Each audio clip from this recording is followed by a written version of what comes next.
Hello students, today's I will discuss the ninth lecture of coordinate geometry। और इस lecture में हम लोगों ने इसके पहले लेक्चर से जो टॉपिक जो जहाँ पे ख़त्म किया था इसके पहले लेक्चर को आई think so area of the triangle पे मैंने लेक्चर को स्टॉप किया था। उसका कुछ हमने एप्लीकेशन पार्ट भी बताया था और आइए उसी एप्लीकेशन पार्ट को थोड़ा सा और आगे लेकर चलते हैं हम लोग। जैसे याद करो अभी हमने एरिया ऑफ द ट्रायंगल का एक फॉर्मूला बताया था जो 10th स्टैंडर्ड में आपने पढ़ा होगा कि area of the triangle having the vertices x1 y1 x2 y2 and x3 y3 is equal to 1/2 times modulus of x1 into y2 minus y3 plus x2 into y3 minus y1 plus x3 into y1 minus y2 बताया था। उसका कुछ application part भी पढ़ाया था। एक दो छोटा छोटा सा एप्लीकेशन पार्ट और हम लोग समझ लेते हैं। जैसे अगर हमने क्वेश्चन में ये बोल दिया इट प्रूव दैट, ध्यान दो, all the vertices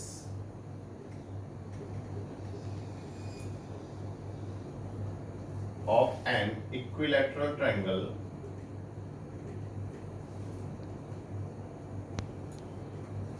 cannot be rational।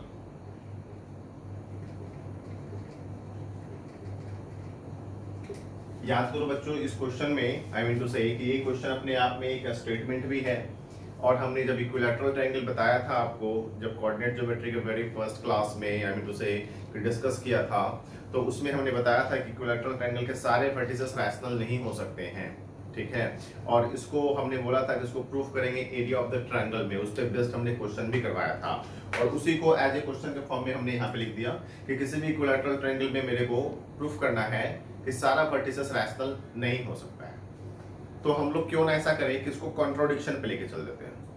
I mean to से कि हम लोग मान के चलते हैं इसके सारे वर्टिसेस रैशनल हैं और लास्टली हम लोग दिखा देंगे कि हमारा मानना गलत है। आई mean to say which is contradict our supposition. तो चलो आओ देखते हैं हम लोग सॉल्यूशन की बात करते हैं। तो let all the vertices are rational. Triangle लेके चलता हूं मैं ए बी सी, ट्रायंगल का वर्टिसेस, कोऑर्डिनेट हमने ले लिया x1 y1 x2 y2 और x3 y3। According to our assumption xi yi belongs to p by q where pq belongs to integer and q not equal to 0।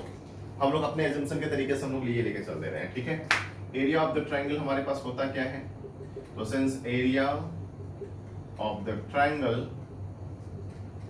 ABC equal to जो formula होता है उसे हम लोग copy करेंगे 1/2 times modulus of x1 into y2 minus y3 plus x2 into y3 minus y1 plus x3 into y1 minus y2 का mod, ठीक है। अब एक बात बताओ, ये हमारे पास एरिया का ये फॉर्मूला हमारे पास है और इस फॉर्मूले के तरीके से मैं ये सारे को रैशनल मानते हुए देखता हूं कि ये पूरे का वैल्यू मेरे पास क्या आता है। तो ऑब्जर्व करते हैं हम लोग कि y2 y3 रैशनल है तो दो रैशनल का डिफरेंस भी हमारे पास रैशनल होगा और ये रैशनल और रैशनल x1 भी रैशनल ही हमारे पास हमने मान रखा है। तो एक रैशनल का दूसरे रैशनल का साथ जो प्रोडक्ट होगा वो ऑलवेज रैशनल होगा। तो ये रैशनल हुआ, ये रैशनल हुआ, ये रैशनल हुआ, तो तीन रैशनल नंबर का समेशन का वैल्यू भी एक रैशनल नंबर होगा और रैशनल नंबर डिवाइडेड बाय 2 बोले तो हमारे पास एरिया जो होगा वो रैशनल आ जाएगा। इसे फर्स्ट मान लेता हूं। ऑल्सो हम लोग जानते हैं area of the equilateral triangle का फॉर्मूला, उससे भी देख लेते हैं एरिया कि area of the equilateral triangle equal to √3/4 into side square, ठीक है। तो आप बताओ हमारे पास √3/4 साइड स्क्वायर की जहां तक बात है तो कोई भी एक साइड का लेंथ ले लो, क्यों इक्विलैटरल है तो तीनों साइड का लेंथ तो इक्वल होगा ही होगा। तो कोई भी एक साइड का लेंथ ले लेंगे हम लोग तो आ जाएगा x1 माइनस x2 का square plus y1 minus y2 का स्क्वायर और ये पूरी का स्क्वायर रूट का होल स्क्वायर, ठीक है। तो यहां से आप लेके चलेंगे, अगर हमने इसको एरिया को A1 मान लिया, A1 मान लिया, इसको हमने A2 मान लिया थोड़ी देर के लिए, तो a2 इक्वल टू हमारे पास आ गया √3/4 इंटू x1 माइनस x2 का square plus y1 minus y2 का स्क्वायर। अब जरा यहाँ पे भी ऑब्जर्व करो आप लोग कि x1 x2 रैशनल है, तो rational minus rational rational, rational का square rational, rational minus rational rational, rational का square rational, rational plus rational rational, rational divided by integer, I mean to से रैशनल बोले तो रैशनल, लेकिन रैशनल को तो √3 से मल्टीप्लाई करेंगे तो हमारे पास इरैशनल, क्यों √3 इरैशनल है, तो यहां से हम लोग a2 के बारे में बोलेंगे ये इरैशनल है। अब तुम एक बात बताओ कि ये हमारे पास जो एरिया यहां से जो निकाल रहे हो ये तो किसी भी ट्रायंगल के लिए एप्लीकेबल है। किसी भी ट्रायंगल के लिए एप्लीकेबल कहने का मतलब ये हुआ कि हमारे पास इस ट्रायंगल के लिए भी एरिया का फॉर्मूला इसको हम लोग यूज कर सकते हैं। तो यहां से देख रहे हो एरिया हमारे पास रैशनल आ रहा है, यहां से एरिया हमारे पास इरैशनल आ रहा है। तो इसके पीछे लॉजिक क्या चल रहा है? तो लॉजिक यही चल रहा है कि अगर आपने सब रैशनल मान के चल रखा है तभी तो एरिया यहां से रैशनल आया और यहां से एरिया इरैशनल आया। तो जो हमने मान के चल रखा है वो गलत हमारे पास हुआ। तो यहां से हम लोग लिख सकते हैं कि therefore rational not equal to irrational, I mean to say which is contradict our supposition. Our supposition, therefore all the vertices of an equilateral triangle cannot be rational. हम लोग बोल सकते हैं यहां से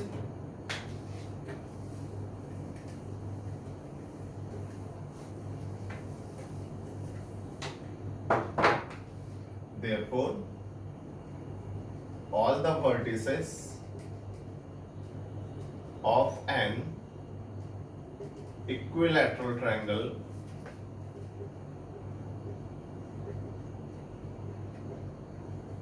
cannot be rational।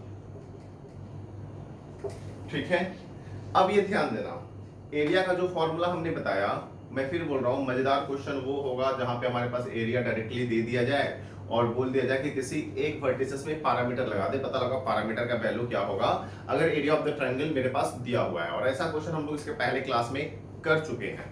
ठीक है, इसी पे बेस्ड एक क्वेश्चन और मैं आपके पास बता दे रहा हूं, ध्यान दो सारे लोग। जैसे सपोज करो अगर हमने क्वेश्चन में कुछ यूं दे दिया, if the area of the triangle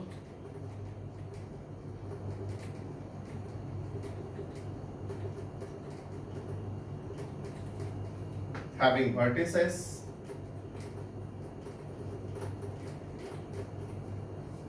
A 3 2 B 11 8 and C alpha 12 is 25 square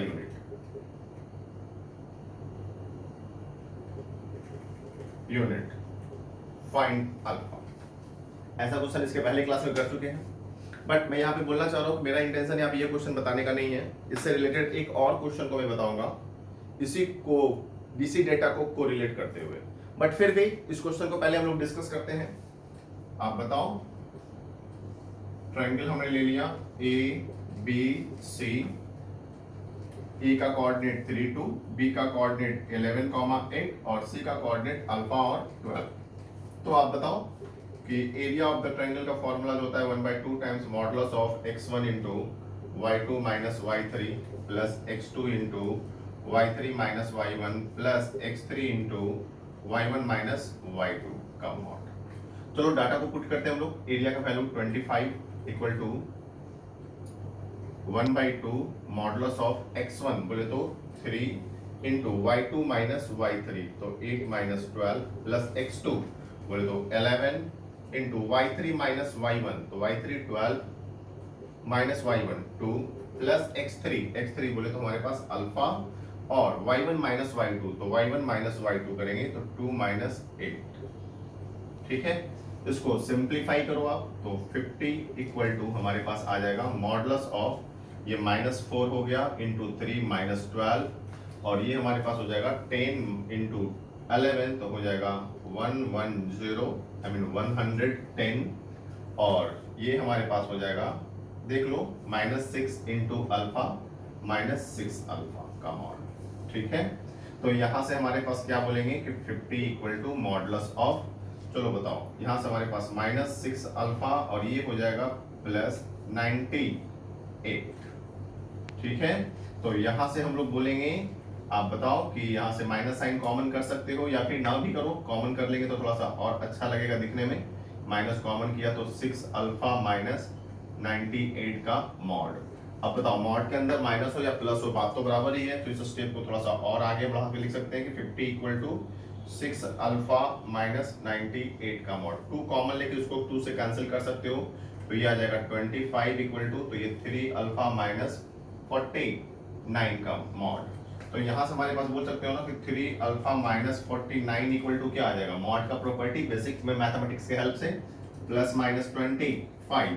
तो यहाँ से 3 अल्फा इक्वल टू, हम लोग एक बार पॉजिटिव साइन ले लेते हैं, एक बार नेगेटिव साइन ले लेते हैं, तो 25 प्लस 49 हो जाएगा, और एक बार 3 alpha equal to minus 25 minus 49 हो जाएगा।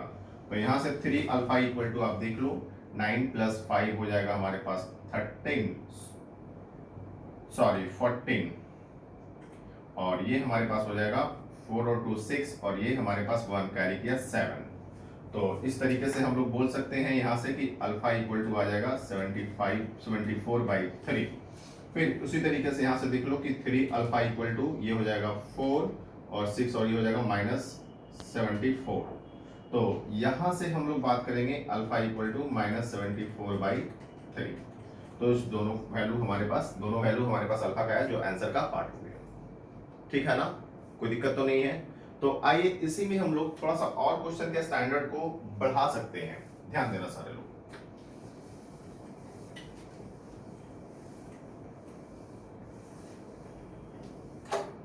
देखो बच्चों, क्वेश्चन के स्टैंडर्ड को बढ़ा सकते हैं, बट उस क्वेश्चन के स्टैंडर्ड को थोड़ा सा आगे टू से और अच्छे से जानने के लिए हम लोग अभी एरिया ऑफ द ट्रायंगल का एक फॉर्म पढ़े हैं, अभी हम लोग दूसरे फॉर्म के एरिया ऑफ द ट्रायंगल की बात कर लेते हैं। एरिया ऑफ द ट्रायंगल को जितना मैक्सिमम हो सकता है, जितना भी कॉन्सेप्ट हो सकता है, उसको हम लोग डिस्कस करते हैं। उसके डिस्कशन के बाद फिर हम लोग area of the quadrilateral, area of the pentagon, area of the hexagon, up to area of the polygon पे पहुंच जाएंगे। तो चलो अब हम लोग एरिया ऑफ द ट्रायंगल के लिए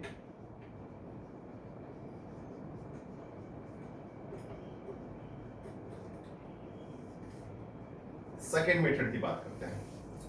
सेकेंड मेथड क्या होता है हम लोगों के पास, तो ए बी सी कोऑर्डिनेट हमने x1 y1 ले लिया, ये x2 y2 ले लिया, और ये x3 और y3 ले लिया। हम लोग पढ़ते हैं area of the triangle ABC equal to 1/2 times modulus of determinant of x1 y1 1, x2 y2 1, x3 y3 1। मतलब कि अगर हमारे पास ट्रायंगल का 3 वर्टिसेस दे दिया जाए ना, तो एरिया ऑफ द ट्रायंगल इस हमारे पास इस फार्मूले की हेल्प से भी निकाल सकते हो। अब रहा सवाल कि ये फार्मूला आया कैसे, तो हम लोग स्ट्रेट लाइन में फिर एरिया में इन करेंगे। स्ट्रेट लाइन में मैं पढ़ाऊंगा कि ये फार्मूला आपके पास आया कहां से, आई मीन टू से इस फार्मूले का प्रूफ पढ़ाऊंगा, but actually I tell you कि फार्मूले के प्रूफ से बढ़िया है, आई मीन टू से फार्मूले के प्रूफ जानने से बेटर यही है कि उसका एप्लीकेशन पार्ट को समझने की कोशिश करो। जितने देर में आप प्रूफ पढ़ोगे उससे कहीं कम टाइम में एप्लीकेशन पार्ट को अगर कोई समझा दिया तो आपके लिए ज्यादा बेनिफिशियल होगा। रीजन बिहाइंड इट कि एग्जाम में आपके पास डायरेक्टली उससे रिलेटेड क्वेश्चन आएगा, तो आपको वहां पे प्रूफ करने की जरूरत नहीं है। एप्लीकेशन पार्ट अगर समझ में आया होगा आपको, तो फटाफट आप उस फार्मूले को यूज करके फटाक से आंसर आप निकाल दोगे आप, ठीक है ना। तो आप एरिया ऑफ द ट्रायंगल का आई मीन टू से क्वेश्चन आप इस फार्मूले से भी बना सकते हैं। और डिटरमिनेंट को सॉल्व करने का तरीका आपने अब तो वेक्टर में या फिर बेसिक मैथमेटिक्स में थोड़ा बहुत तो पढ़ा ही होगा, बट फिर भी मैं यहाँ पे एक बात और बता देता हूँ कि किसी भी डिटरमिनेंट को सॉल्व करने का जो मेथड होता है, जैसे डिटरमिनेंट को सॉल्व करने का तो बहुत सारा मेथड है, बट इन जनरल हमारे पास कोई एक मेथड को आप एक्सेप्ट करो, किसी एक मेथड से लेकर चलो। जैसे अगर हमारे पास डेल्टा बोले तो डिटरमिनेंट को डेल्टा से भी हम लोग इंडिकेट करते हैं कि डिटरमिनेंट ऑफ, अगर मैं बोल दिया कि A B C alpha beta gamma X Y Z, अगर मेरे को इसको सॉल्व करना है तो हम लोग बोलेंगे डेल्टा इक्वल टू, ध्यान देना इसको कॉलम और इसको रो बोलते हैं। तो किसी भी एक कॉलम या किसी भी एक रो के अकॉर्डिंगली डिटरमिनेंट को आप सिंपलीफाई कर सकते हो, एक्सपैंड कर सकते हो, आई मीन टू से।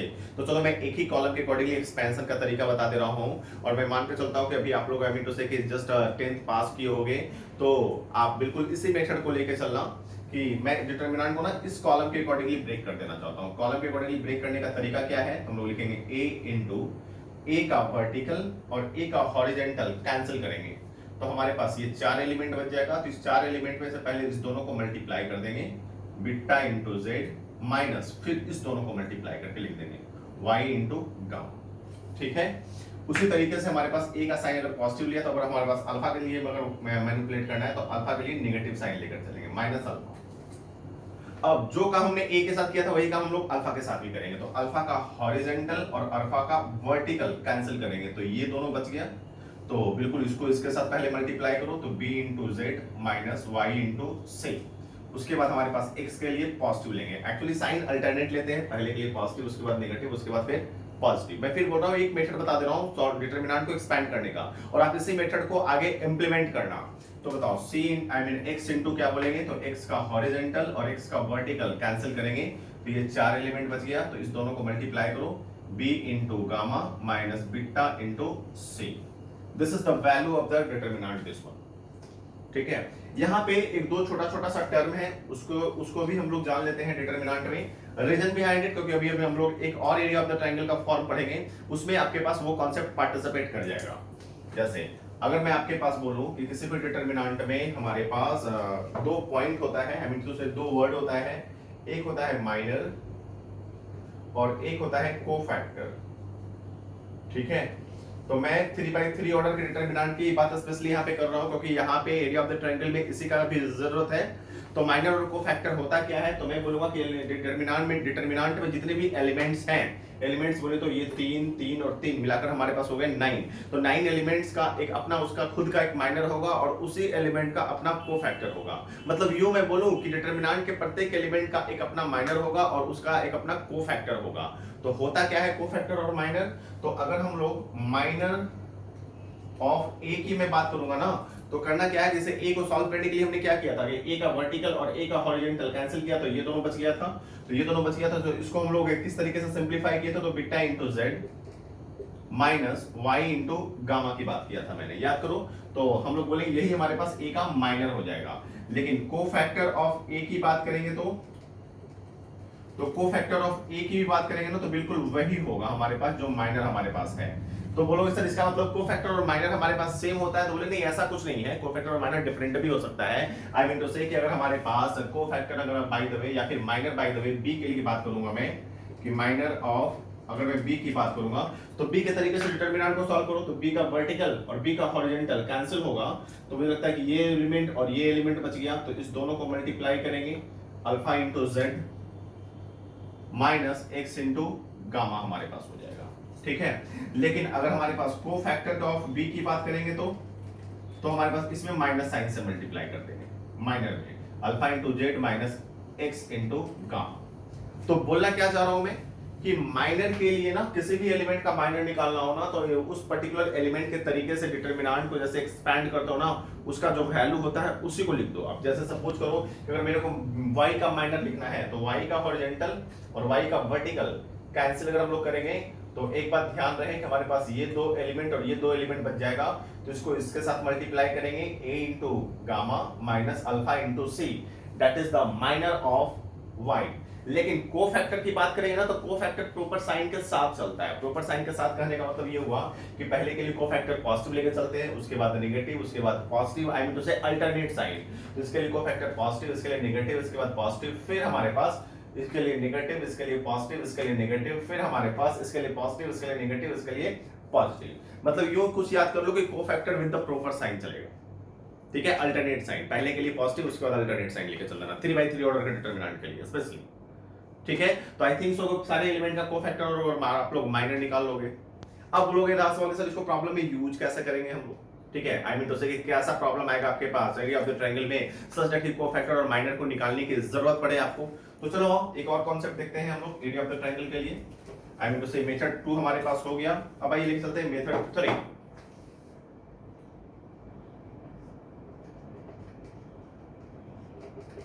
Of the triangle. ध्यान दो सारे लोग, हमारे पास ये ट्रायंगल रहा ए बी सी और साथ में अब हमने क्या दे दिया ना कि ए बी का equation, I mean A B side का इक्वेशन दे दिया मैंने a1x plus b1y plus c1 equal to 0। bc side का इक्वेशन दे दिया हमने a2x plus b2y plus c2 equal to 0। C A side का इक्वेशन दे दिया हमने a3x plus b3y plus c3 equal to 0। अब area of the triangle ABC निकालना है। Just listen to me.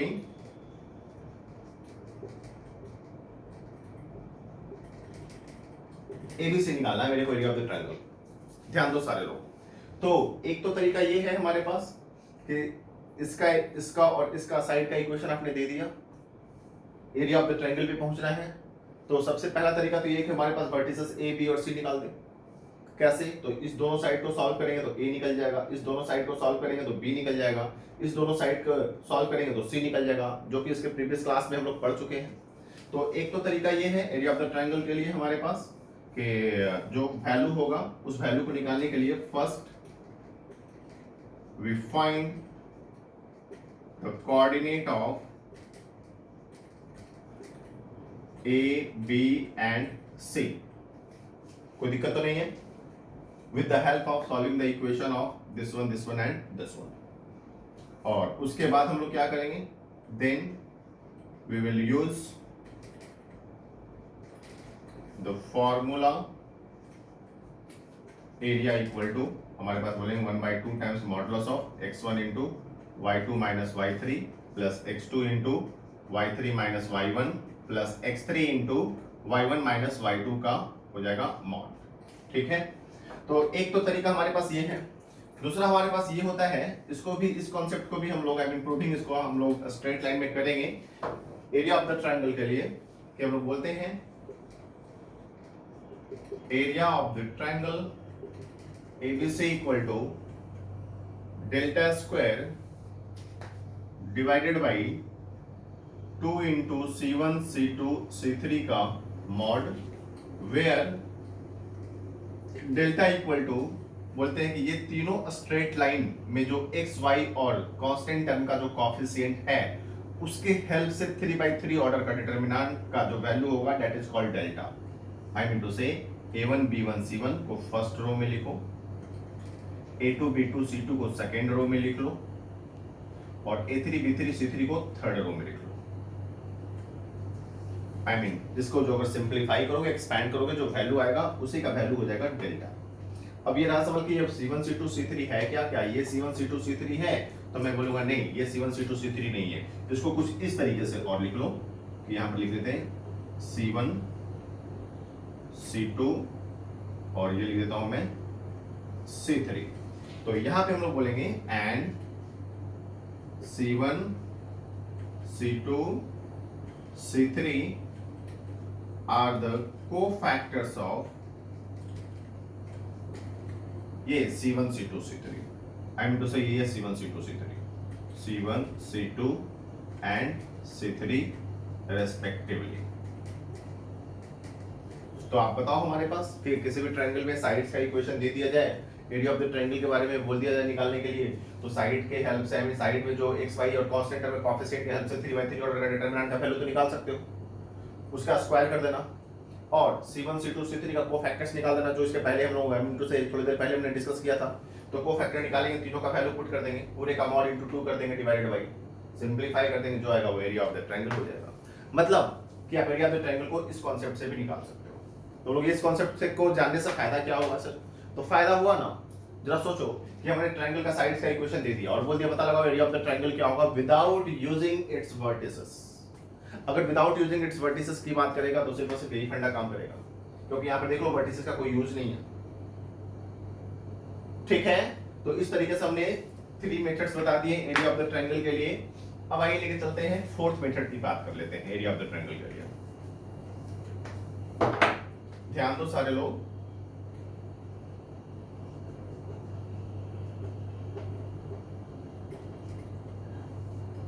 Method 4 और इसको हम लोग बोलते हैं अस्टेयर मेथड। अस्टेयर मेथड होता क्या है?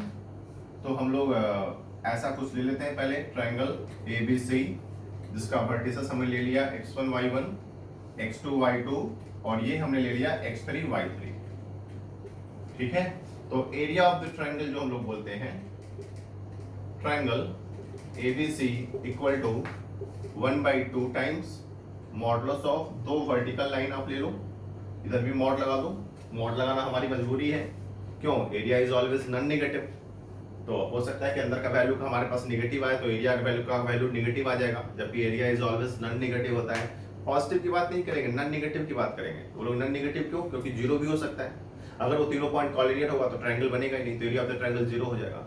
तो बेटर है हम लोग के पास एरिया हमेशा पॉजिटिव से बोलना है, एरिया के बारे में बोलेंगे हम लोग नॉन नेगेटिव, ठीक है ना।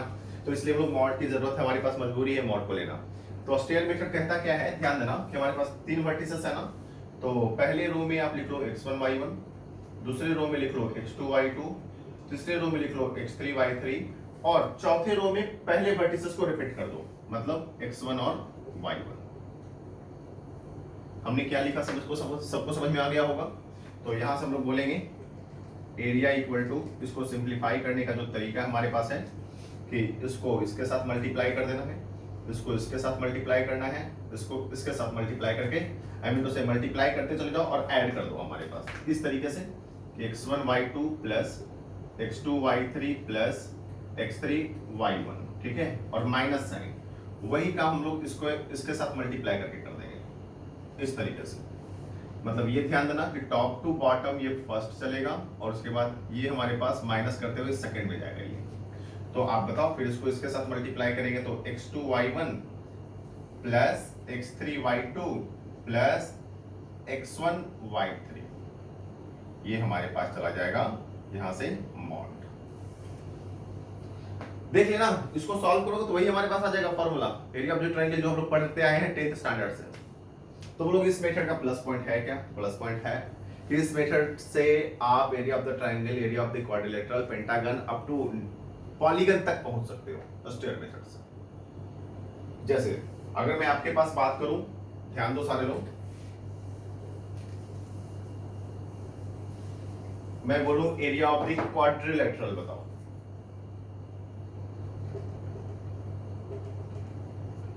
तो क्वाड्रिलेटरल के एरिया पे भी हम लोग बहुत सारे तरीके से पहुंच सकते हैं। जैसे सपोज करो कि हमने ये क्वाड्रिलेटरल ले लिया ए बी सी और ये डी, ये हमने ले लिया x1 y1, ये हमने x2 y2, ये हमने ले लिया x3 y3 और ये ले लिया हमने x4 y4 ले लिया, ठीक है। इसका एरिया पे पहुंचना है मेरे को, तो क्या मैं ऐसा कर सकता हूँ, इसको दो ट्रायंगल में डिवाइड कर सकता हूँ, ये ट्रायंगल A1 और ये ट्रायंगल A2। मतलब एक ट्रायंगल हमने ले लिया ABC और दूसरा ट्रायंगल ले लिया ACD, है कि नहीं। और इस दो ट्रायंगल का एरिया निकाल दो, दोनों को अगर मैं ऐड कर दूं तो क्या area of the quadrilateral ABCD नहीं हो जाएगा? बिल्कुल हो जाएगा। तो हम लोग मेथड 1 में कुछ इस तरीके से भी लेकर चल सकते हैं कि area of the quadrilateral ABCD equal to, मैं बोल सकता हूं कि area of the triangle ABC plus area of the triangle ACD। दोनों ट्रायंगल का एरिया निकाल करके ऐड कर दो, है कि नहीं। दूसरा मेथड हम लोग कुछ इस तरीके से यूज कर सकते हैं कि बताओ चार वर्टिसेस हमारे पास दिया हुआ है, एरिया ऑफ द क्वाड्रिलेटरल निकालना है तो आप ऑस्टियर मेथड लगा दो।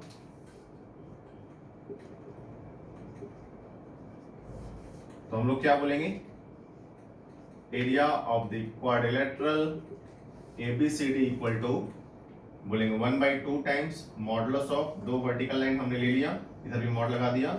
फर्स्ट रो में x1 y1 लिखेंगे, सेकंड रो में x2 y2, थर्ड रो में x3 y3, फोर्थ रो में x4 y4 और लास्ट में पहले को रिपीट कर देंगे x1 और y1। इसको इसके साथ मल्टीप्लाई करेंगे, इसको इसके साथ, इसको इसके साथ, इसको इसके साथ। आई मीन टू से कि 1/2 टाइम्स मॉडुलस ऑफ लिख देंगे x1 y2 plus x2 y3 plus x3 y4 plus x4 y1, ठीक है। और फिर लिखेंगे माइनस ऑफ, वही काम इसके साथ करेंगे, इसको इसके साथ मल्टीप्लाई, इसको इसके साथ मल्टीप्लाई और इसको इसके साथ मल्टीप्लाई। आई मीन टू से कि x2 y1 plus x3 y2 plus x4 y3 plus x1 y4। आप ऑस्टियर मेथड से भी area of the quadrilateral ABCD निकाल सकते हैं।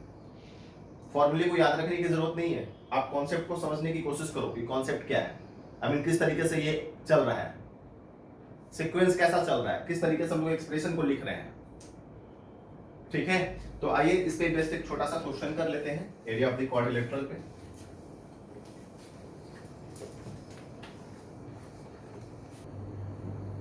देखो बच्चों ध्यान दो सारे लोग, हमारे पास vertices A B C and D दिया हुआ है और 4 पॉइंट्स बोला गया है, तो find the maximum area of the quadrilateral ABCD बोला गया है निकालने के लिए। तो हम लोग एरिया ऑफ द क्वाड्रिलेटरल को यूज करते हैं। हमारे पास क्वाड्रिलेटरल एक बना लिया कुछ एक रफ फिगर में, ए बी सी और ये डी। कोऑर्डिनेट लिख दे रहा हूं मैं ए का 3/√2 कॉमा √2। बी का कोऑर्डिनेट हमारे पास है -3/√2 कॉमा √2। सी का कोऑर्डिनेट हमारे पास है -3/√2 -√2 और डी का कोऑर्डिनेट है 3 cos थीटा और 2 sin थीटा। मेरे को area of the triangle sorry area of the quadrilateral का मैक्सिमम वैल्यू चाहिए। तो याद करो मिनिमम और मैक्सिमम की जहां तक बात है कि कोई भी टर्म को ऑप्टिमाइज करना है, चाहे वो टर्म मैथमेटिकल हो, फिजिकल हो, दोनों में से कोई भी हो, या हम बोल सकते हैं फिजिक्स का टर्म हो, केमिस्ट्री का टर्म हो, मैथ का टर्म हो, अगर ऑप्टिमाइज करना है उस टर्म को तो पहले उस टर्म का वैल्यू निकालो। मतलब एरिया को मैक्सिमाइज मिनिमाइज करना है तो पहले एरिया का निकालो वैल्यू। अगर हमारे पास वॉल्यूम को मिनिमम या मैक्सिमम करना है तो पहले वॉल्यूम का वैल्यू निकालो। मतलब वॉल्यूम का फॉर्मूला से वॉल्यूम का एक्सप्रेशन का वैल्यू क्या होगा वो निकालो। उसके बाद आपके पास मैक्सिमम और मिनिमम के लिए बहुत सारे तरीके हैं। एक छोटा सा तरीका, एक छोटा सा कॉन्सेप्ट तो हमने कोऑर्डिनेट ज्योमेट्री में भी पढ़ा रखा है, ऑब्जर्वेशन वाला मेथड, ठीक है। दूसरा मेथड हमारे पास एप्लीकेशन ऑफ डेरिवेटिव से है। तीसरा मेथड, बहुत सारा मेथड है। तीसरा मेथड हमारे पास बोल सकते हो कहीं पे अगर रिक्वायरमेंट हो तो डिस्क्रिमिनांट से भी हम लोग डिस्क्रिमिनांट ग्रेटर देन और इक्वल टू 0 से भी मैक्सिमम और मिनिमम के वैल्यू पे पहुंच सकते हैं। मैक्सिमम और मिनिमम के वैल्यू पे अरिथमेटिक मीन ग्रेटर देन और इक्वल टू ज्योमेट्रिक मीन से भी पहुंच सकते हैं। मतलब एक बात जान लो, जहां पे इनइक्वालिटी के साथ साथ इक्वालिटी आ जाए किसी भी कॉन्सेप्ट में, इनइक्वालिटी के साथ इक्वालिटी हो किसी भी कॉन्सेप्ट में, और उसको यूज करने का तरीका अगर आप जानते हो तो उस कॉन्सेप्ट से भी हम लोग मिनिमम और मैक्सिमम के वैल्यू पे पहुंच सकते हैं। बट राइट नाउ हमारे पास एरिया ऑफ द क्वाड्रिलेटरल का मैक्सिमम वैल्यू निकालना है तो पहले हम लोग एरिया ऑफ द क्वाड्रिलेटरल पे पहुंचते हैं।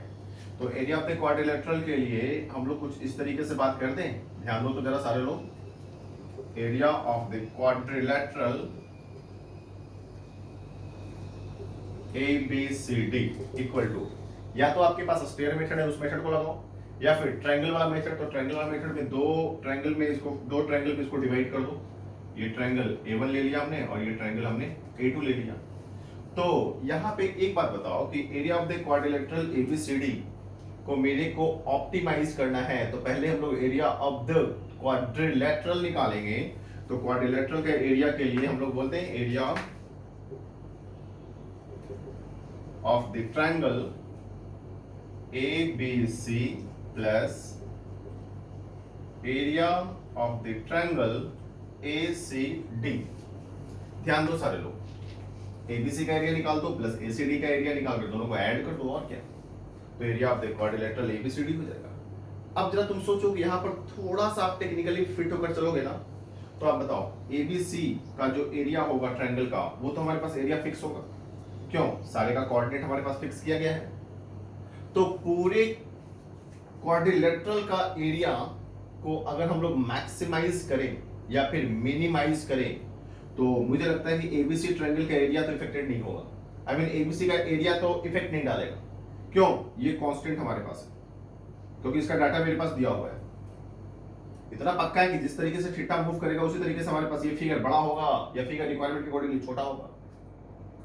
तो क्यों ना हम लोग ऐसा कर दे, एक तो हमारे पास मेथड ये है कि हमारे पास यहाँ पर देखना किसका एरिया निकालो, इसका एरिया निकालो और देख लो पैरामीटर इसमें किसके रेस्पेक्ट में आएगा, तो अंडरस्टूड एक पैरामीटर हमारे पास थीटा के रेस्पेक्ट में आएगा, तो उसको f थीटा मानते हुए आप f डैश थीटा निकाल लो।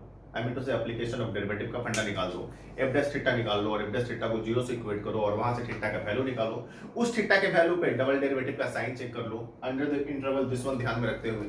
देख लो हमारे पास डबल डेरिवेटिव का साइन हमारे पास क्या, हमारे पास थीटा के किसी वैल्यू के लिए नेगेटिव आ रहा है या फिर हमारे पास पॉजिटिव आ रहा है। अगर थीटा के किसी वैल्यू के लिए डबल डेरिवेटिव का साइन नेगेटिव आ रहा है तो हम लोग बोलेंगे this is the point of maxima, और उस पॉइंट ऑफ मैक्सिमा को एरिया ऑफ द क्वाड्रिलेटरल में हम लोग पुट कर देंगे थीटा के बदले, तो हमारे पास maximum area of the quadrilateral आ जाएगा। बट थोड़ा कैलकुलेशन हमारे पास बढ़ेगा, ठीक है, लेकिन थोड़ा अगर हम लोग टेक्निकली फिट होकर चले ना तो ये पूरे के एरिया को मैक्सिमम करने के लिए ABC के एरिया को आप साइड कर दो। पता है क्यों, क्योंकि ABC का एरिया तो हमारे पास फिक्स होगा, तो क्यों ना हम लोग ACD ट्रायंगल का एरिया को ही मैक्सिमम कर दें, क्यों? हमारे पास ध्यान दे रहे हैं कि हमारे पास थीटा जैसे जैसे बढ़ेगा तो ये हमारे पास ट्रायंगल का भी एरिया बढ़ते चला जाएगा, तो उसके अकॉर्डिंगली फिगर और एक्सपैंड होते चला जाएगा।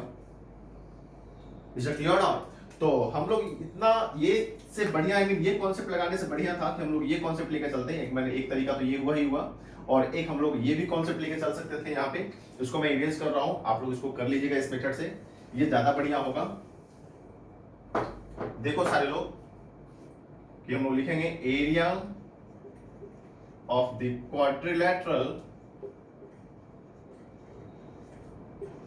ABCD will be maximum if area of the triangle ACD will be maximum.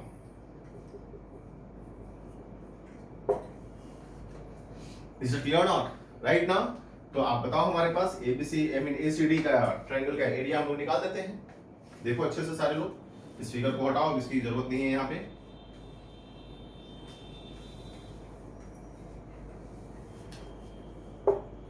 देखो आप बताओ तो हमारे पास ये हमने ACD ट्रायंगल का एरिया अगर निकालना चाहा तो area of the triangle ACD equal to, आप चाहो तो स्ट्रेट मेथड ही यूज करो। वो लोग स्ट्रेट मेथड से ही सर बता दो, आपने स्ट्रेट मेथड से एक भी क्वेश्चन नहीं बताया तो ये लोग बिल्कुल आसान सा लेके चलते हैं। Area of the triangle ACD equal to 1/2 times modulus of, दो वर्टिकल लाइन ले लिया हमने। बताओ ए का कोऑर्डिनेट हमारे पास क्या है, 3/√2 और √2, तो पहले रो में इसको लिख दो 3/√2 √2। सी का कोऑर्डिनेट -3/√2 -√2। डी का कोऑर्डिनेट 3 cos थीटा और 2 sin थीटा। लास्ट में फर्स्ट को रिपीट कर देंगे 3/√2 और ये √2, और ये पूरे का ले लिया हमने मॉड। इसको सिंप्लीफाई करो, 1/2 टाइम्स मॉडुलस ऑफ, इसको इसके साथ मल्टीप्लाई, इसको इसके साथ और इसको इसके साथ मल्टीप्लाई करके ऐड कर दो। तो आप बताओ दिस इंटू दिस करेंगे तो हमारे पास आ जाएगा -3, और ये हमारे पास क्या करते हैं माइनस ऑफ दिस इंटू, चलो पहले सबको ऐड ही कर दो, दिस इंटू दिस करेंगे तो हमारे पास आ जाएगा -3, ठीक है ना, प्लस दिस इंटू दिस करेंगे हमारे पास तो कितना आ जाएगा बताओ, 3 इंटू 2 आई मीन टू से -6 sin थीटा डिवाइडेड बाई √2, और उसके बाद अगर दिस इंटू दिस करेंगे तो हमारे पास आ जाएगा प्लस कितना बताओ, तो 3√2 cos थीटा, ठीक है, माइनस ऑफ, फिर वही का हम लोग इसके साथ मल्टीप्लिकेशन करते चले जाएंगे।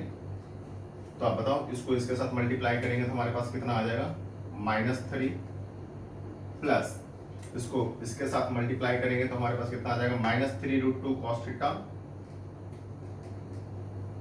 और इसको इसके साथ मल्टीप्लाई करेंगे तो हमारे पास आ जाएगा प्लस 6/√2 इंटू साइन थीटा पूरे का मॉड। और इसको सिंप्लीफाई करते हैं हम लोग। देखो सारे लोग, ये ध्यान में रखना है कि थीटा का वैल्यू 3π/2 से 2π के बीच में लेना है, क्योंकि मेन थीटा ही है हम लोगों के पास। देखो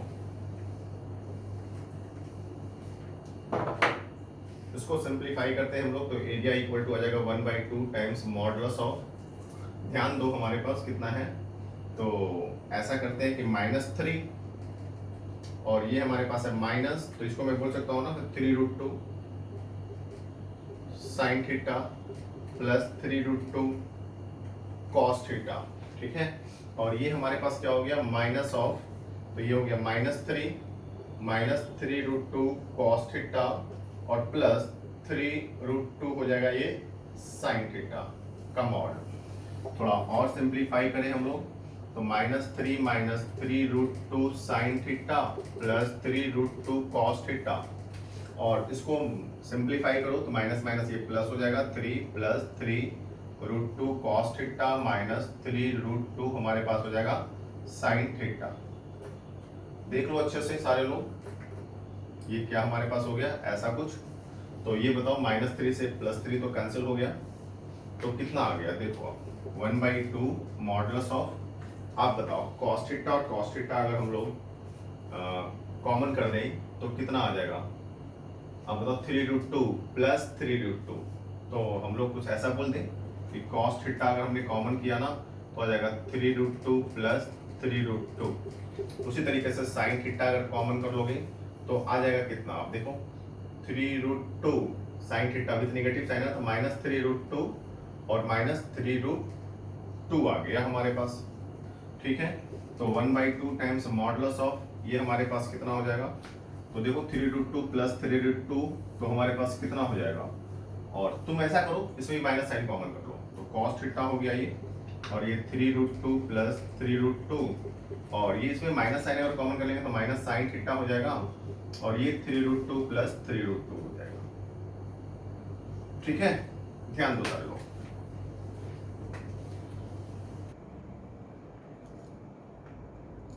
वन बाई टू टाइम्स 3√2 3√2 6√2, ये भी 6√2 हो गया, तो क्यों ना हम लोग 6√2 कॉमन ही कर लेते हैं, तो आ जाएगा cos theta minus sine theta का मॉड। तो आई मीन टू से कि एरिया इक्वल टू आ गया हमारे पास 2 से √2 कैंसिल करेंगे तो कितना हो जाएगा, या 2 से 6 कैंसिल करेंगे तो कितना हो जाएगा 3√2, और ये मॉडुलस सब चला गया cos theta minus sine theta का मॉड आ गया।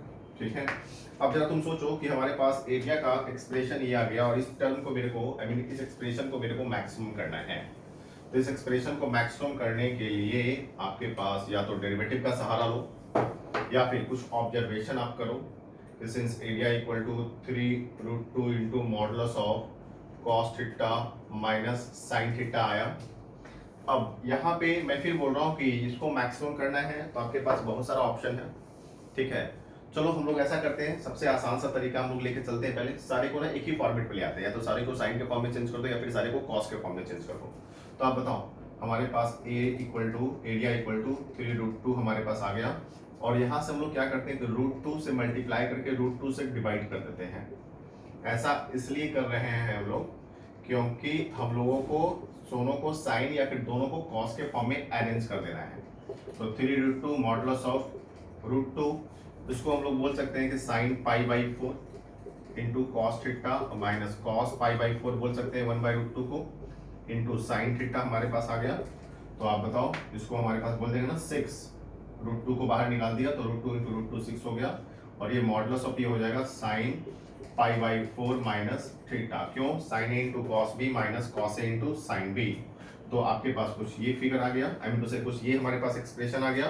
अब तुम एक बात बताओ कि एरिया का वैल्यू मेरे को मैक्सिमम करना है, मेरी बात को ध्यान देना सारे लोग, एरिया को मैक्सिमम करना है। तो एरिया को मैक्सिमम करना है तो यहाँ से ऑब्जर्वेशन लाना पड़ेगा कि थीटा का वैल्यू 3π/2 से 2π के बीच में होगा। मेरी बात को ध्यान देना कि थीटा लाइज बिटवीन 3π/2 टू 2π है।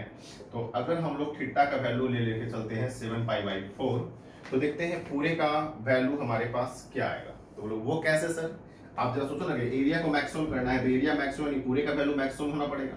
अब ये पूरे का वैल्यू मैक्सिमम होने का मतलब क्या है कि साइन का वैल्यू मैक्सिमम होना पड़ेगा, और साइन का वैल्यू मैक्सिमम ध्यान देना पड़ेगा। तो साइन का वैल्यू मैक्सिमम तो मैं बोलूंगा 1, तो 1 होने के लिए जरा तुम सोचो कि इसको π/2 के बराबर करना पड़ेगा। तो इसको π/2 के बराबर करने का मतलब ये हुआ हमारे पास कि थीटा का वैल्यू तो मेरे पास फिक्स किया गया ना 3π/2 से 2π के बीच में। तो जरा सोचो कि थीटा का वैल्यू अगर 7π/4 लेते हैं तो देखो ना π/4 माइनस अगर 7π/4 करें हम लोग तो 4 एलसीएम लिए हमारे पास, तो ये कितना आ जाएगा पाई माइनस 7π बोले तो हो गया -6π/4, -6π/4 को -3π/2।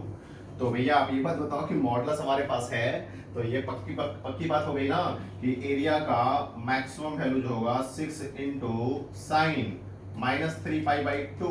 क्यों -3π/2? क्योंकि 6 इंटू साइन -3π/2 का वैल्यू हमारे पास, या फिर ऐसा लोग साइन -3π/2 माइनस साइन 3π/2 हो जाएगा। अब आपको पता है कि साइन 3π/2 का वैल्यू -1 होता है, तो -1 इंटू 1 सॉरी -1 इंटू -1 तो +1, तो ये पूरे का वैल्यू हो गया 6 स्क्वायर यूनिट। ध्यान देना सारे लोग, ठीक है ना, कोई दिक्कत तो नहीं। यहाँ पर देखो एक छोटी सी बात आप यहाँ पे इस तरीके से भी लेके चल सकते थे कि आपके पास एरिया का मैक्सिमम वैल्यू निकालना है तो पूरे को मैक्सिमम करना पड़ेगा। पूरे को मैक्सिमम करने का मतलब है कि सर इसको मैक्सिमम करना पड़ेगा, और साइन x का मैक्सिमम वैल्यू 1 होता है। 1 कब, जब ये वाला वैल्यू π/2। तो जरा सोचो किसी बच्चे ने कर दिया कि π/4 माइनस थीटा इक्वल टू अगर π/2 किया तो देखते हैं थीटा का वैल्यू हमारे पास क्या आता है। तो थीटा का वैल्यू आ जाएगा π/2 प्लस या थीटा का वैल्यू कुछ ऐसा कर देगा, थीटा इधर चला जाएगा तो π/4 माइनस π/2। तो हमारे पास 4 एलसीएम हो गया, तो ये पाई माइनस 2π बोले तो -π/4 हुआ। तो माइनस पाई बाई 4 हुआ, ध्यान देना माइनस पाई बाई 4 हुआ, तो हमारे पास थीटा की वैल्यू 3 पाई बाई 2 से 2 पाई के बीच में लेना है। तो जरा सोचो ना कि हमारे पास थीटा की वैल्यू 3 पाई बाई 2 से 2 पाई के बीच में, यानी पक्की बात है थीटा हमारे पास जाएगा ये फोर्थ क्वाड्रेंट में जाएगा। कुछ हमारे पास कुछ ऐसा हमारे पास फिगर बनेगा, तो फोर्थ क्वाड्रेंट में जाएगा। तो फोर्थ क्वाड्रेंट में एंगल या तो एंटी क्लॉकवाइज लेके चलो या फिर क्लॉकवाइज लेके चलो। तो जरा सोचो क्लॉकवाइज हमारे पास लेके चला मैंने, तो ध्यान देना आ गया माइनस पाई बाई 4, तो इसी का एंटी क्लॉकवाइज डायरेक्शन में क्या होगा, तो मैं बोल सकता हूँ ना sir 2 pi minus pi by 4, बोले तो 7 पाई बाई 4, तो जो हमारे पास ये है। ठीक है, तो यहाँ पे ध्यान देना कि एरिया ऑफ द क्वाड्रिलेटरल पूछने का जस्ट एक एक्सक्यूज था। एक्चुअली हम लोगों का यहाँ पे मेन इंटेंशन ये था कि मैक्सिमम एरिया कैसे निकालते हैं। दूसरा हम लोग के पास मोटो ये था कि एरिया को मैक्सिमाइज या मिनिमाइज करते कैसे। समझ में आ रहा है ना, ठीक है ना। तो चलिए आइए एक क्वेश्चन और प्रैक्टिस करते हैं हम लोग। देखो बच्चों ध्यान दो, ठीक है। तो वहां से देखना कि हमारे पास जो मैक्सिमम में जो हमारे पास एरिया आया था वो 6 था। तो 6 था तो किसका मैक्सिमम एरिया था हमारे पास, ट्रायंगल का। तो उसका जस्ट डबल कर देंगे, तो जस्ट डबल कर देंगे तो हमारे पास मैक्सिमम एरिया हो जाएगा 12। ठीक है, तो फाइनल आंसर उस क्वेश्चन का 12 है। अब देखो एक छोटा सा क्वेश्चन हमारे पास ये भी है कि find the area of the quadrilateral, जिसके वर्टिसेस हमारे पास दे दिए गए हैं। तो एरिया ऑफ द क्वाड्रिलेटरल हमारे पास बड़े आसानी से आप निकाल सकते हो। दो मेथड है, या तो दो ट्रायंगल के फॉर्म में उसको डिवाइड कर दो, दो ट्रायंगल में उसको अलग अलग कर दो और दोनों ट्रायंगल का एरिया निकाल कर दोनों को ऐड कर दो, तो जो फाइनल वैल्यू होगा वही एरिया ऑफ द क्वाड्रिलेटरल कहलाएगा। या फिर आप स्टेयर मेथड को भी यूज करके एरिया ऑफ द क्वाड्रिलेटरल निकाल सकते हो। तो एक रफली एक आइडिया दे देता हूं मैं कि एरिया ऑफ द क्वाड्रिलेटरल जो हमारे पास होगा, आप घर पे प्रैक्टिस कर लेना, इनटू से कैलकुलेशन कर लेना। एरिया ऑफ द क्वाड्रिलेटरल जो होगा 1/2 टाइम्स मॉडुलस ऑफ, हम लोग फर्स्ट वर्टेक्स जो है x1 y1 I mean to से 1 1, उसके बाद 7 - 3, उसके बाद 12 और 2 है 7 21 है, और लास्ट में फर्स्ट को रिपीट कर देंगे 1 1 और पूरे का मॉड ले लेंगे। इसको इसके साथ, इसको इसके साथ, इसको इसके साथ, इसको इसके साथ मल्टीप्लाई करके ऐड कर देंगे। वही काम इसको इसके साथ, इसको इसके साथ, इसको इसके साथ और इसको इसके साथ मल्टीप्लाई करके ऐड कर देंगे। तो आई थिंक सो आगे का एक्सप्रेशन आपके पास क्लियर है कि आगे हम लोग कैसे करेंगे। तो मुझे उम्मीद है कि एरिया ऑफ द क्वाड्रिलेटरल आपसे बन जाएगा। और इसी को आई मीन टू से कि जो स्टेयर मेथड है इसी को थोड़ा सा और इनहैंस करें लेवल को, स्टेयर मेथड वाले लेवल को, तो हम लोग कुछ इस तरीके से बात कर सकते हैं कि अगर मैं बोलूं एरिया ऑफ द पेंटागन, तो इसी मेथड को आप आगे बढ़ा सकते हो। मैं मान के चलता हूं कि लेट xi yi, जहां पे i का वैल्यू 1 2 3 4 5 है, आर द वर्टिसेस। ठीक है, तो area of the pentagon equal to बोलेंगे ना 1/2 times modulus of, stair method का कुछ इसी तरीके से इंडिकेशन होता है हमारे पास x1 y1 x2 y2 x3 y3 x4 y4 x5 y5 और लास्ट में x1 और y1। इसको सिंप्लीफाई कर दो 1/2 टाइम्स मॉडुलस ऑफ, इसको इसके साथ मल्टीप्लाई, इसके साथ मल्टीप्लाई करेंगे, इसके साथ करेंगे, इसके साथ करेंगे और इसके साथ करके ऐड कर देंगे। I mean x1 y2 plus x2 y3 plus x3 y4 plus x4 y5 plus x5 y1 minus of, फिर हम लोग करेंगे x2 y1 plus x3 y2 plus x4 y3 plus x5 y4 plus x1 y5। ठीक है, तो इसी तरीके से हम लोग एरिया ऑफ द पॉलीगन तक पहुंच सकते हैं हम लोग। देखो सारे लोग, अगर मैंने बात किया area of the polygon, polygon कहने का सेंस है कि जिसमें वर्टिसेस हमारे पास n हो, तो मैं मानकर चलता हूं कि late xi yi where I equal to 1 2 3 up to n are the vertices of polygon।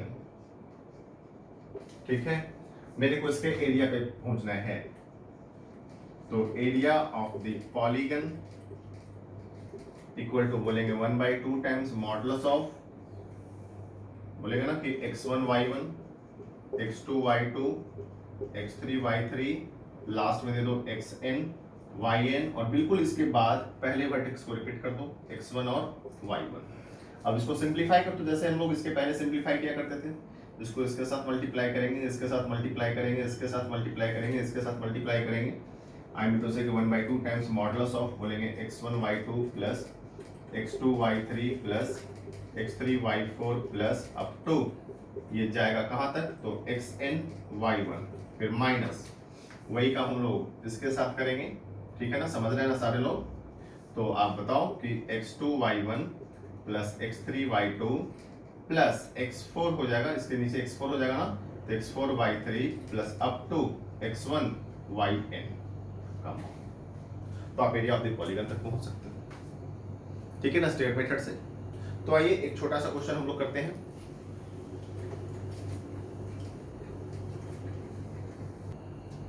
देखो बच्चों, मेरे को ना find the area of the regular hexagon चाहिए, और रेगुलर हेक्सागन में डायगोनल का एंड पॉइंट्स दिया हुआ है 2 4 6 7। तो रेगुलर हेक्सागन में प्लस पॉइंट ये होता है कि सारे साइड का लेंथ इक्वल होता है, आप लोगों को पता ही होगा। तो पहले कुछ रेगुलर हेक्सागन उस तरीके से कुछ फिगर बना लेते हैं हम लोग। और वैसे भी रेगुलर हेक्सागन आप लोग केमिस्ट्री में पढ़े होंगे, साइक्लोबेंजीन का कुछ स्ट्रक्चर होता है, साइक्लोहेक्सेन। मैं उस पर पॉइंट आउट नहीं करना चाहता हूँ, आप रेगुलर हेक्सागन का फिगर बना लो कुछ इस तरीके से। ठीक है, ए बी सी डी ई और ये एफ, सारी साइड का लेंथ इक्वल। हमारे पास क्वेश्चन में जो बोला गया ना कि डायगोनल का एंड पॉइंट दिया हुआ है, इसमें तो बहुत सारे डायगोनल हो गए। तो चलो एक डायगोनल हमने कुछ ऐसा ले लिया, डायगोनल कहने का सेंस है इसका सेंटर हमने ओ पे मान लिया, ए का वर्टेक्स ले लिया 2 4 और बी का वर्टेक्स ले लिया 6 7। इसको सेंटर अगर हमने मान लिया तो जरा सोचो प्रैक्टिकली, इसको तो ऑब्जर्व भी कर सकते हो या फिर अपने 9th 10th में भी पढ़ा रखा होगा। सेंटर से हमारे पास ये 2 डायगोनल हो गया और ये 3 डायगोनल हो गया, और मुझे लगता है कि आप यहाँ पे फील कर सकते हो कि triangle O A B, triangle O B C, triangle O C D, triangle O D E, triangle O E F और ट्रायंगल ओ एफ ए, सारा इक्विलैटरल ट्रायंगल है। अगर ये फिगर रेगुलर हेक्सागन है तो सारा इक्विलैटरल ट्रायंगल है, तो क्यों ना हम लोग ऐसा करें कि एक इक्विलैटरल ट्रायंगल का एरिया निकाल देते हैं और उसको हम लोग 6 से मल्टीप्लाई कर देंगे। तो वो लोग ऐसा क्यों करना चाह रहे हो, तो ऐसा इसलिए करना चाह रहे हैं क्योंकि हमारे पास 2 डायगोनल, आई मीन डायगोनल का अपोजिट साइड, डायगोनल का एंड पॉइंट का कोऑर्डिनेट दे दिया गया है। अगर हमारे पास 6 पॉइंट का कोऑर्डिनेट दे दिया जाता ना, तो हम लोग स्क्वायर मेथड को यूज करते हुए बड़े आराम से एरिया पे पहुंच सकते थे। लेकिन मेरे पास हिंट में आपके पास डायगोनल का एंड पॉइंट है, तो कहीं ना कहीं कुछ ज्योमेट्री का हम लोगों को हेल्प लेना पड़ेगा। तो यहाँ पे हम लोग बोल सकते हैं कि चलो पहले बताओ एडी का लेंथ हमारे पास क्या होगा, क्योंकि एडी का जस्ट हाफ जो होगा वो ओडी का लेंथ हो जाएगा। तो एडी का length equal to distance formula लगाएंगे, तो 6 - 2 का होल स्क्वायर प्लस 7 - 4 का होल स्क्वायर का स्क्वायर रूट गया, तो 4 का स्क्वायर 16 और 3 का स्क्वायर हमारे पास 9 और पूरे का स्क्वायर रूट चला गया, तो ये हमारे पास 5 हो गया। तो इस तरीके से OD इक्वल टू हम लोग बोल सकते हैं OA इक्वल टू हमारे पास 5/2 हो गया, जस्ट उसका हाफ हो गया। तो एरिया ऑफ